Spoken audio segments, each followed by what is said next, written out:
Hey guys, welcome to another property showcase by propertycozy.com. Constructed and the land is a split level residential building disposed over a gross external floor area of approximately 3,436 square feet. The lower level is self-contained and would be perfect for guest or rental potential. It features a bedroom with closet, a bathroom, kitchen, a living room, and a porch. The upper floor features a master bedroom, ensuite bathroom, two other bedrooms with closets, one walk-in double standing shower with jacuzzi and a single standing shower for added luxury, his and hers closets, living and dining room, kitchen with granite countertops and hardwood cupboards, inset lights in tray ceilings and a laundry room, front and side porch, and a double garage. The property features a variety of fruit trees and is surrounded by lush greenery and offers breathtaking views of the island. Whether you're looking for a cozy retirement abode or a spacious family home, this property is suitable for all age groups. Guys, let's take a look at this house and please watch the entire video for more details at the end. Anywhere you go, you belong. Anywhere you say, anywhere.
The asking price for this house is Jamaican 40.8 million, US 258.6 thousand, Canadian 370.1 thousand, Euro 237.5 thousand, or 200.9 thousand pounds.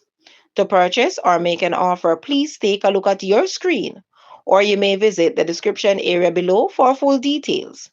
If you like this video, please hit the like button and also share with a friend. Thanks for watching, guys.